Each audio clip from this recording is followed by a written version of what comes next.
The battle over bullets seems to be on hold for now. A Night Beat update to a story we brought you last week. Neighbors in the Buena Vista neighborhood say they were dodging bullets since the shooting range at the 281 Country Club went up several years ago.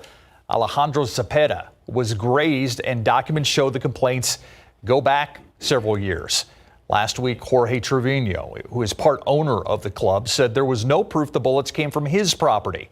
Today, we learned he's decided to keep the shooting range closed until he gets accreditation from the National Rifle Association, even though he says it's not needed. Meanwhile, the Bexar County Fire Marshal's office is involved in making sure any structures used by the business are in compliance with state rules.